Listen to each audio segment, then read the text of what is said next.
안녕하세요. 코인우먼입니다. 건강하고 편안한 주말 보내고 계실까요? 주말 동안 기분 좋은 일들만 가득하시기를 바라며 오늘 영상 시작하도록 하겠습니다.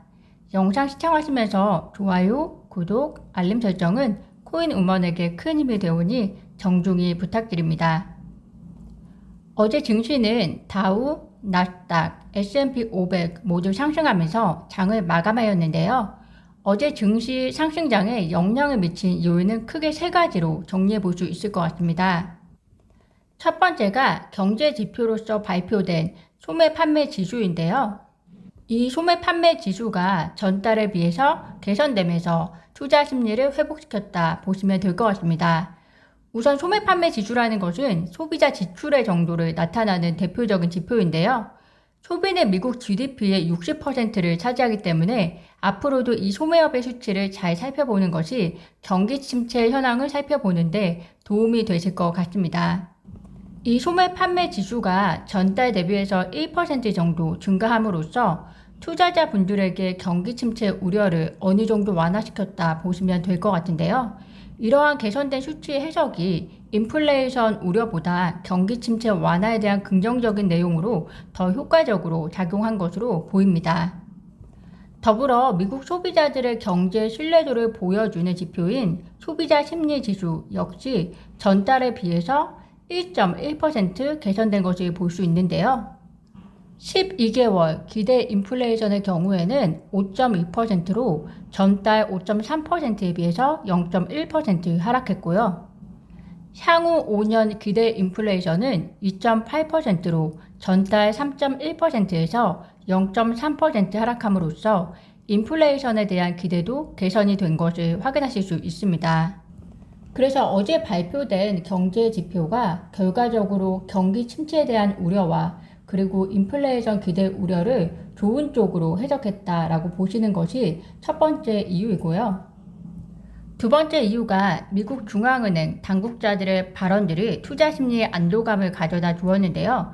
즉 오히려 매파적 위원들이 7월 미국 금리는 0.75%가 적정하다는 발언을 함으로써 1% 금리 인상까지는 가지 않을 것이라는 기대감이 시장에 안도감을 주었다고 보여집니다. 세 번째로 현재 기업들의 실적 발표가 진행되고 있습니다. 전날에는 JP 모건과 모건 스탠리의 실적이 예상치보다 하회하면서 실망감이 있었는데요. 어제는 시티그룹과 웰스파고의 순이익이 시장의 예상치를 웃돌면서 앞으로의 기업 실적도 예상치에서 크게 벗어나지 않을 것이라는 기대가 투자 심리에 작용한 것으로 보입니다. 이러한 세 가지 이유가 어제는 증시를 상승시켰는데요. 이럴 때일수록 미국의 대외 관계와 유럽의 경제가 중요할 것으로 보여집니다. 최근에 원유 증산을 위해서 사우디아라비아를 방문한 바이든의 성과가 크지 않을 전망인데요. 즉 사우디아라비아에서 증산 계획이 없다고 밝힌 만큼 어제 원유 가격도 상승했고 그리고 공급을 해결할 수 있는 방안 중 하나가 사라졌다고 보시면 될 것 같습니다. 어떻게든 원유 공급 확대에 대한 방안이 마련되지 않으면 하반기 인플레이션에 대한 불확실성은 거쳐지지 않을 것으로 보이는데요. 11월 중간선거를 앞둔 바이든의 입장도 매우 난처해진 상황으로 보입니다. 이 상황에서 바이든이 중국과의 관계를 어떻게든 가져가야지 결국에는 남은 키 중에 하나가 될 것으로 저는 개인적으로 생각이 드는데요.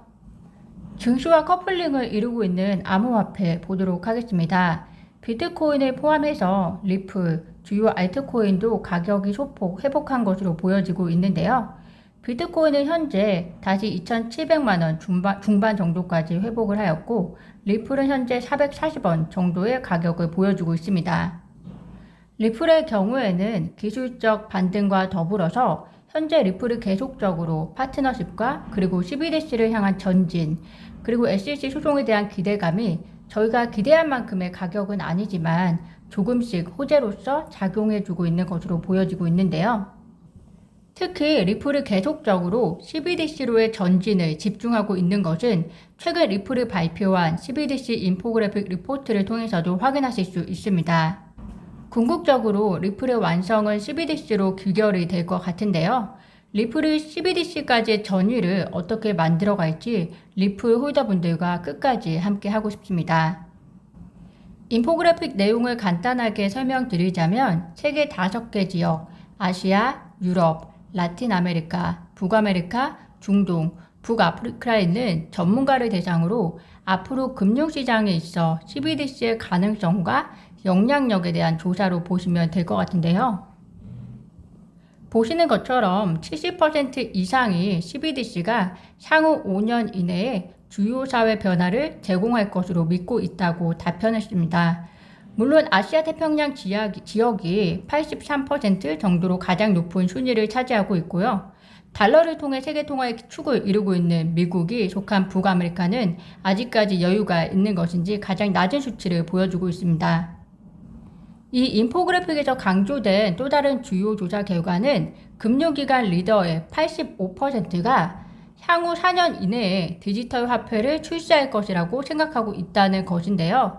더불어 그들은 CBDC가 국가 경쟁력을 향상시키고 지불 시스템의 효율성을 향상시키고 그리고 금융혁신 촉진 효과를 가져올 것이라고 믿고 있다고 답변을 했습니다.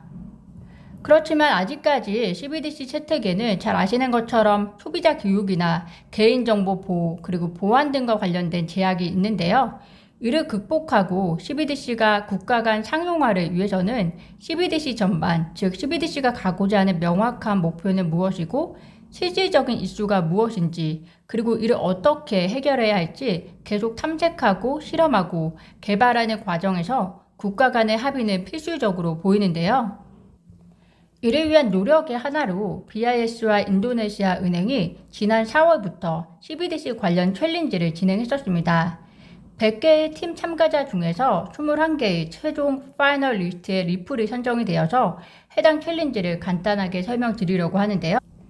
당시에 BIS와 인도네시아 은행이 CBDC 3가지 운영 과제를 발표하고 혁신가, 기업가, 개발자, 데이터 과학자 등 광범위한 이해 관계자로 하여금 이 CBDC 챌린지에 참여를 해서 혁신적인 기술 솔루션 개발을 위해서 노력을 해줄 것을 요청을 했었는데요.